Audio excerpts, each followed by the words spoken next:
Glad to meet you. Excuse the clothes, we're traveling.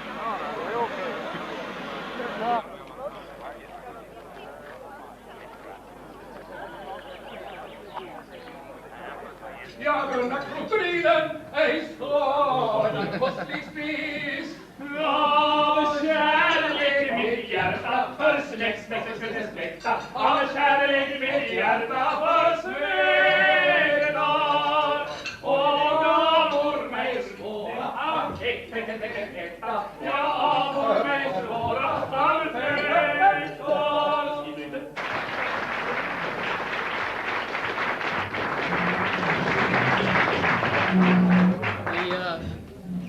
The doors have been locked, and all of you that don't sign up to buy computers will stay here, and we will bring back the singers.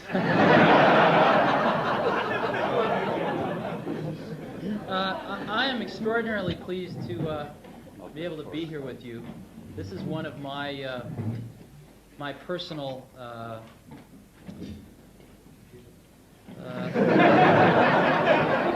one of my personal hopes and wishes, actually, is that I think that computers can radically revolutionize the educational process around the world.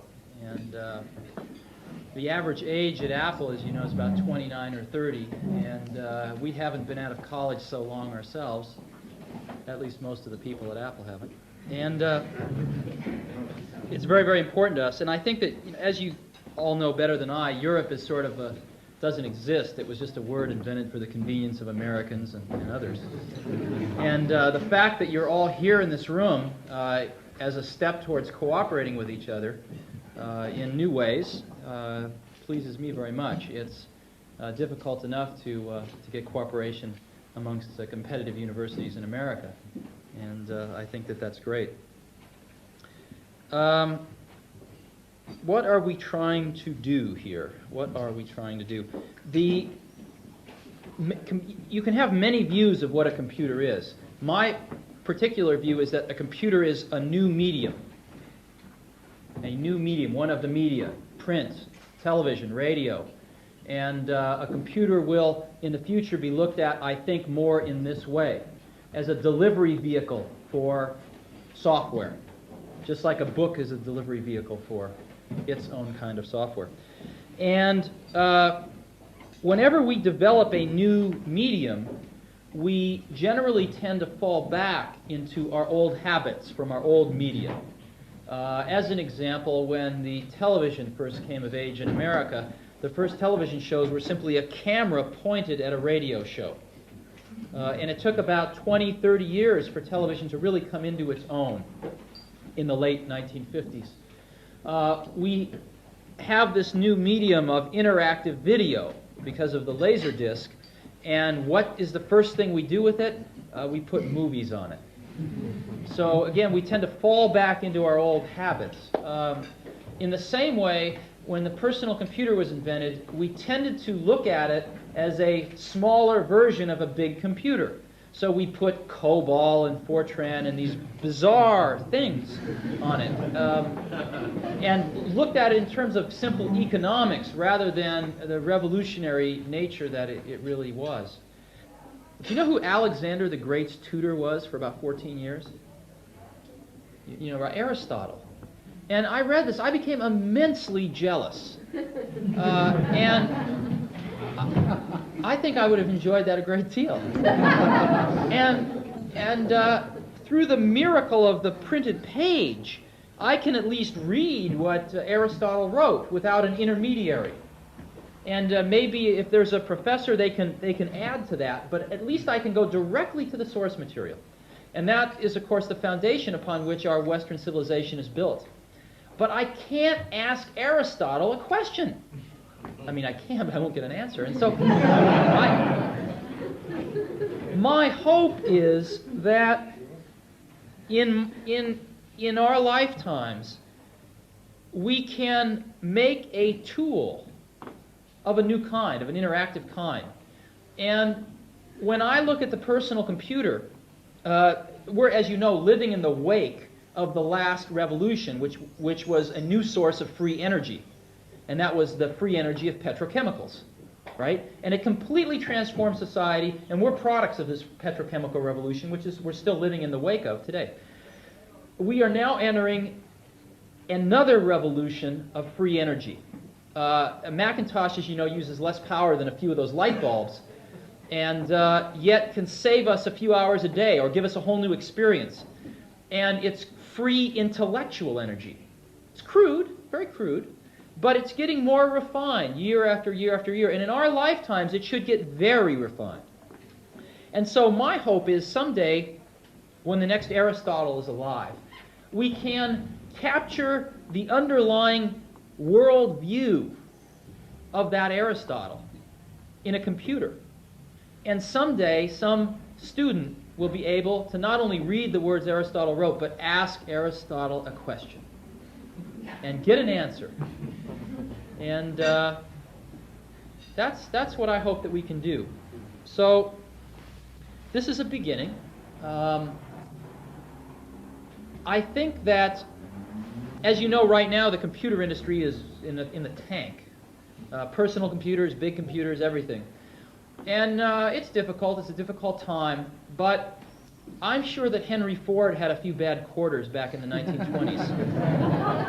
And the automobile had a sort of historical imperative. It had, the minute it was invented, a sequence of events had to happen. The same is true with the personal computer. There is a tremendous momentum behind this.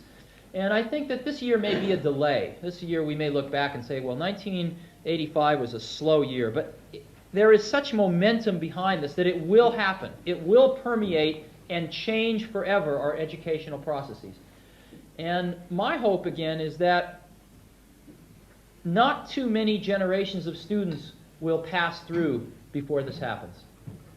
It will happen within 20 years. It probably will happen within 10 years. But it could happen within 5 years. I am going back to the United States this weekend, and then about 2 weeks from today, I'll be in the Soviet Union for the first time in Moscow, because one of my dreams has been to sell Macintoshes in the Soviet Union. And one of the highest agendas on my priority is to get them starting to think about exactly the same thing. So maybe 6 months or a year and a half from now, we can have some Soviet schools here at our Europe Consortium meeting.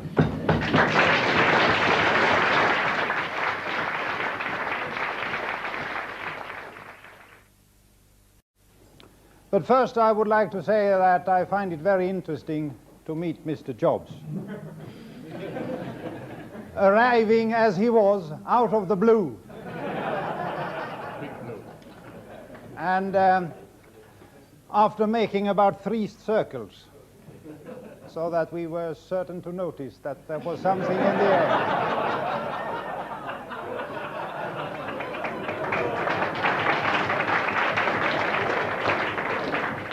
And you can almost hear everybody saying, there is something in the air tonight. Anyhow, I felt somewhat like the Finnish Prime Minister, Mr. Karjalainen, when he spoke a very bad English too. And they had to pep him up heavily with language tuition before he was meeting Mr. Henry Kissinger, arriving from the States. I don't think it was in a helicopter, but it was in a big jumbo plane. Anyhow, they taught Kissinger the essential phrases, and these were, welcome.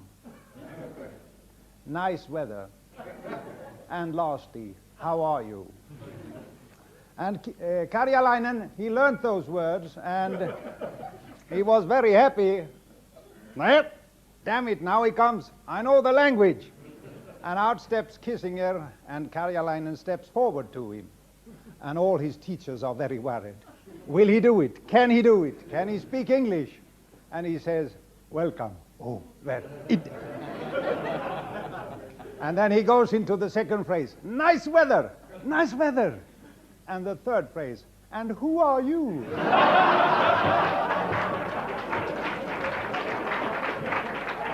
Well, it was great meeting you.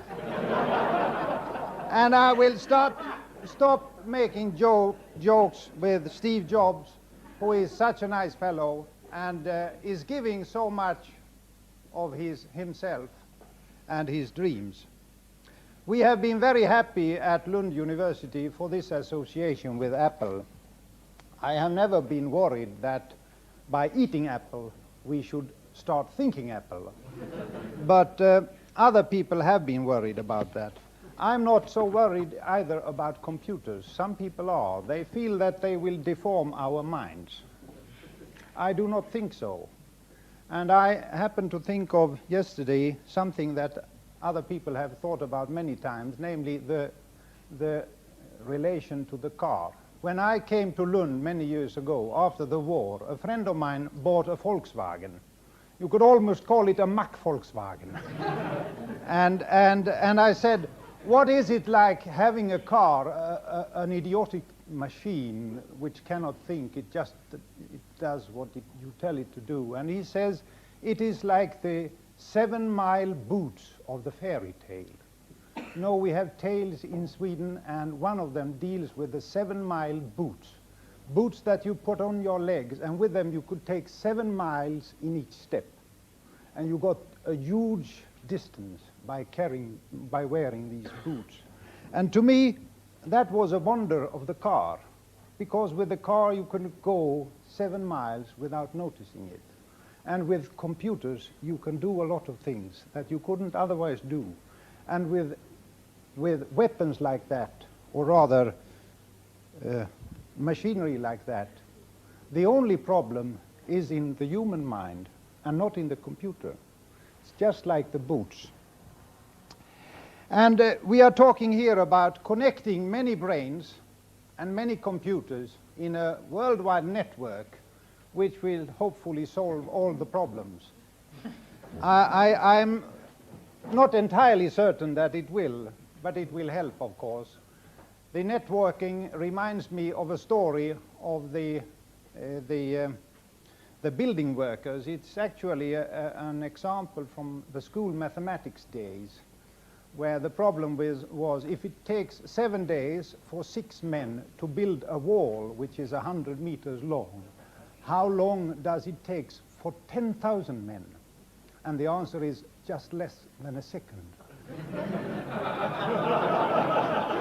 And that is, I'm reminded of that story when people at Apple and other places tell me how we connect all the universities of the world. And then if we have one really big problem, we put it into the bitnet, and out pops the answer, even from Aristotle.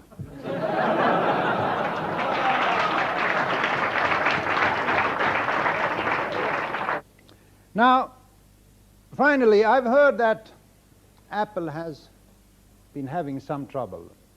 And we have always been very generous towards industry. We like to support it. And there are no strings attached. Your integrity will not be broken. And I think you need a fresh supply of silicon oxide.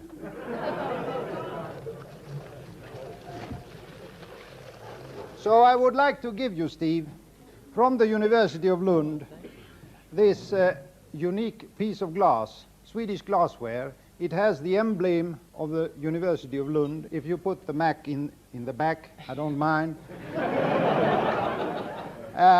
If you had been really hard up, I would have sent it around for cash.